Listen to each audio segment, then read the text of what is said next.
नमस्कार मित्रों, आज हम बात करने जा रहे हैं एक गंभीर और तकलीफदेह आंतों की बीमारी अल्सरेटिव कोलाइटिस की। क्या है ये रोग, कैसे होता है और होम्योपैथी में इसका क्या समाधान है, आइए जानते हैं। अल्सरेटिव कोलाइटिस बड़ी आंत, कोलन और रेक्टम में होने वाली एक क्रॉनिक सूजन वाली बीमारी है जिसमें अल्सर यानी छाले बन जाते हैं।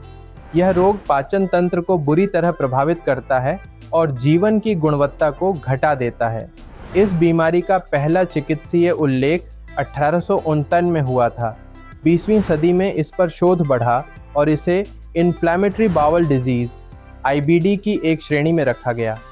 अल्सरेटिव कोलाइटिस मुख्य रूप से बड़ी आंत, लार्ज इंटेस्टाइन और रेक्टम को प्रभावित करता है।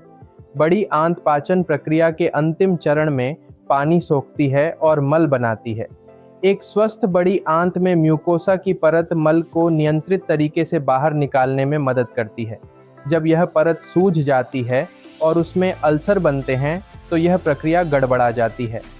यह एक ऑटोइम्यून स्थिति है जिसमें शरीर की प्रतिरक्षा प्रणाली गलती से अपनी ही आंत की परत पर हमला करती है। इससे सूजन, अल्सर और रक्तस्राव शुरू हो जाता है। दुनिया भर में हर साल लाखों लोग इससे प्रभावित होते हैं। भारत में भी इसके मामले तेजी से बढ़ रहे हैं, खासकर शहरी क्षेत्रों में।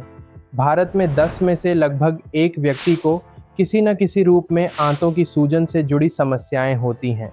कारण, कॉज, जेनेटिक वंशानुगत कारण, ऑटोइम्यून रिएक्शन, पाचन तंत्र का संक्रमण, अधिक तनाव, आधुनिक जीवन शैली और प्रोसेस्ड फूड, दवाओं का अधिक सेवन। लक्षण, साइंस एंड सिम्टम्स: बार बार पतले दस्त, रक्त या म्यूकस युक्त मल, पेट में ऐंठन या दर्द, बुखार, वजन घटना, कमजोरी और थकान, कभी कभी जोड़ों का दर्द या स्किन रैशेज। निदान, डायग्नोसिस, मेडिकल हिस्ट्री और शारीरिक जांच, कोलोनोस्कोपी, कोलन बायोप्सी सहित, blood test, stool test, sigmoidoscopy, USG abdomen, CT scan.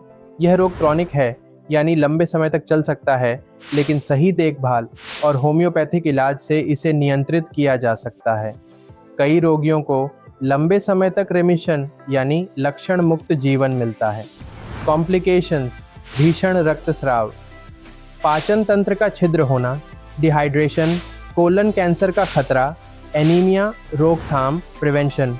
तनाव कम करें, संतुलित और प्राकृतिक आहार लें, प्रोबायोटिक्स अपनाएं, बार बार एंटीबायोटिक न लें, नियमित योग और प्राणायाम, डॉक्टर से समय समय पर जांच कराएं। आहार और जीवन शैली में सुधार: आहार में करें ये बदलाव: हल्का, सुपाच्य और फाइबर युक्त भोजन, अधिक पानी पीना, प्रोबायोटिक दही और छाछ, मसालेदार और तला भुना खाने से परहेज, डेयरी उत्पाद कम करें। यदि समस्या हो, जीवन शैली में बदलाव, रोजाना योग और ध्यान, भरपूर नींद, धूम्रपान और शराब से दूरी, मानसिक तनाव को कम करें। होम्योपैथी उपचार: होम्योपैथिक रेमेडीज: 1. मर्क्यूरियस कोरोसिवुस, तीव्र जलन, रक्त युक्त दस्त। 2. नक्स वोमिका, कब्ज और दस्त का मिश्रण, गुस्सैल स्वभाव। 3. कोलचिकम, म्यूकस युक्त दस्त, गैस की समस्या। 4. अलोसोकोत्रीना, मल त्याग पर नियंत्रण न रहना। 5. फॉस्फोरस, रक्तस्राव के साथ दस्त। 6. पोडोफिलम, सुबह होते ही पानी जैसे दस्त। 7. आर्सेनिकम एल्बम, जलन और कमजोरी के साथ दस्त। 8. सल्फर, पुराने दस्त, गुदा में जलन। 9. इग्नेसिया, भावनात्मक तनाव से जुड़ी कोलाइटिस। 10. नाट्रुम मोर, शारीरिक और मानसिक दोनों लक्षणों के लिए हम अल्सरेटिव कोलाइटिस को एक संपूर्ण दृष्टिकोण से देखते हैं। गहन केस टेकिंग और मानसिक भावनात्मक विश्लेषण, व्यक्ति की प्रकृति और उसकी जीवन शैली के अनुसार दवाओं का चयन, फूड प्लान, योग सलाह और माइंड थेरेपी, लंबे समय तक लक्षणों की निगरानी और सुधार का मूल्यांकन। हम मानते हैं कि हर रोगी अनूठा है, इसीलिए इलाज भी वैयक्तिक होना चाहिए। व्यक्तिगत रोगी के अनुसार उच्च गुणवत्ता वाली होम्योपैथिक दवाओं के साथ डाइट और माइंड सपोर्ट थेरेपी, ऑनलाइन और ऑफलाइन दोनों माध्यम से उपचार, निरंतर निगरानी और रिपोर्टिंग। लक्षणों की जड़ पर काम कर रोग को जड़ से सुधारने का प्रयास। अल्सरेटिव कोलाइटिस भले ही एक लंबा चलने वाला रोग हो, लेकिन सही समझ, आहार, जीवन शैली और होम्योपैथी से इसे पूरी तरह नियंत्रित किया जा सकता है। ब्रह्म होम्योपैथी आपको केवल शारीरिक ही नहीं, मानसिक और भावनात्मक रूप से भी ठीक करने का प्रयास करता है। ध्यान रखें, सही मार्गदर्शन और धैर्य से हर रोग का समाधान संभव है। धन्यवाद।